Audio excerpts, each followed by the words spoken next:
Madam ক্লাসে ঢুকে আমাকে দাঁড়াতে বলল আর বলল তুই নাকি সাদিয়াকে প্রেমপত্র দিয়েছিস, তোর প্রেমপত্র পড়ে সাদিয়া অজ্ঞান হয়ে গেছে।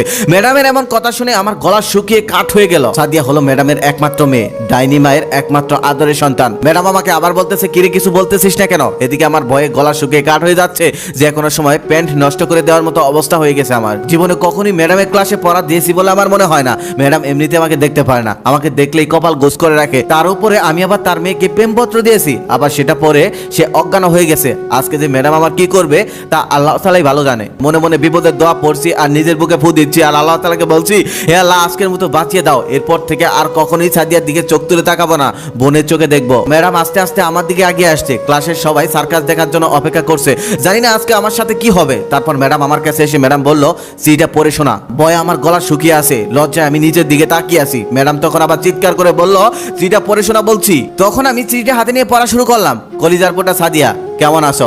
জানি ভালো নেই, কারণ তোমার ডাইনি মা 45 মিনিটে ক্লাসের মধ্যে আমাদের সবাইকে যেই নির্যাতনের মধ্যে রাখে আর তুমি তার সাথে সারা দিন রাত থাকো, তোমার অবস্থা কি করে ভালো থাকে? তুমি চাইলে ওই রাক্ষসীর হাত থেকে আমি তোমাকে উদ্ধার করব, তুমি চাইলে আমি ওই রাক্ষসীর বিরুদ্ধে মামলাও করব। যেদিন প্রথম আমি তোমাকে দেখেছিলাম সেদিন আমার হৃদয়ের মধ্যে একটা কম্পন উঠেছিল।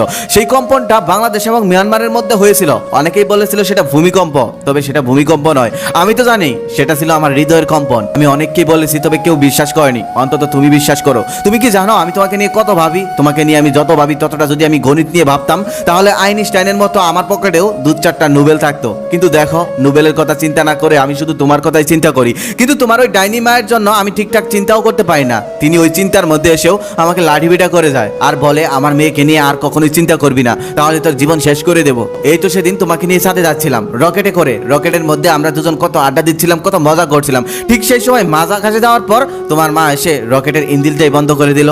বিশ্বাস করো সাদিয়া, তোমাকে মনে পড়লেই আমার হৃদয়ের মধ্যে এনার্জি ভাল্ব জ্বলে ওঠে। তুমি আবার সেই এনার্জি ভাল্বটাকে 300 টাকার লাইট 100 টাকায় কোম্পানির প্রচারের জন্য এটা মনে করো না, ফ্রিজ কোম্পানির আলো দীর্ঘদিনের গ্যারান্টি সহ। ঠিক সেই সময় ধপাস করে একটি শব্দ পেলাম, সামনে তাকিয়ে দেখি ম্যাডাম অজ্ঞান হয়ে পড়ে গেছে। তারপর সবাই তাকে নিয়ে হসপিটালে গেল। প্রিন্সিপাল ম্যাডাম জেনে গেছে যে আমার চিঠি পড়ে ম্যাডাম অজ্ঞান হয়ে গেছে। তারপর প্রিন্সিপাল ম্যাডাম এসে আমাকে বলতেছে কি এমন চিঠি, আমাকেও পড়ে শোনাও তো দেখি, যেটা পড়লেই মানুষ অজ্ঞান হয়ে যায়। আমি তখন ম্যাডামকে বললাম ম্যাডাম আগে ডক্টর রেডি করেন, তারপর আমি আপনাকেও পড়ে শোনাবো।